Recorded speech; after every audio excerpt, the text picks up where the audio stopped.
অতীত স্মৃতি আমাকে কাঁদায়।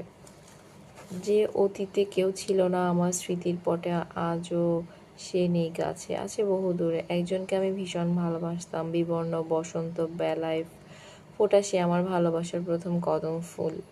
তাকে নিয়ে কত আশা, কত স্বপ্ন ছিল আমার। তার ভালোবাসার সুখে তখন আমি বিভোর ছিলাম। অপরিপক্কতায় গেঁথেছিলাম তাকে মনের গভীরে। আশা ছিল তাকে নিয়ে গড়ব সুখের নীড়।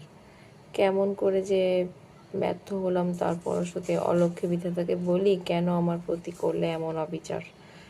আমি এখন বড়ই একা, প্রহরের পর প্রহর কাটে, আসে না ঘুম দু চোখের বন্দরে। এই নিষ্ঠুর পৃথিবীর কিছু নিষ্ঠুর মানুষের জন্য আজ আমরা দুজন দুই প্রান্তের বাসিন্দা।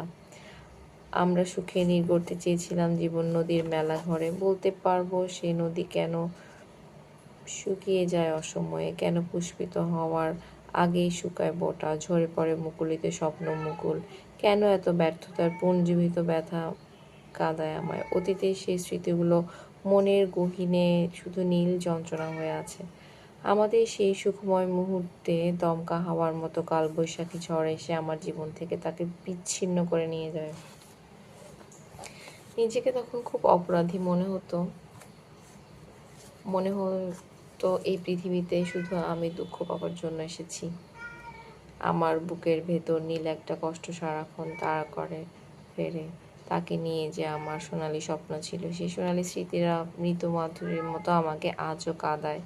দুঃস্বপ্নের মতো বুকের ভেতর শুধু বেদনা ছড়ায়। মনে হয় আমার স্বপ্ন সাগরের কান্না আমার জন্ম সহচর। প্রিয় হারা ক্লান্তিকর হাহাকার চেপে বাতায়ন থেকে চেয়ে চেয়ে নিঝুম দুপুরে বসে থাকি একা। অতীতের স্মৃতিরা কুসুমিত বক্ষ মাঝে নত যেন হয়ে কাঁদে। তবুও মানুষের কিছু আশা থাকে অফুরন্ত, কিছু কষ্ট থাকে ফেরারি, কিছু সম্পর্ক থাকে অবিনশ্বর। জীবন কতটা দুর্বোধ্য, তবু আমি স্বপ্ন দেখি কিছু সুখ, কিছু কষ্ট, ভোলার কষ্ট, এসব নিয়ে বেঁচে আছি। লেখাগুলো নওমি আফরোজা আপুর। তিনি লেখাগুলো লিখেছেন পাবনা থেকে। লেখাগুলো ভালো লেগেছে বিধায় পড়ে শোনালাম।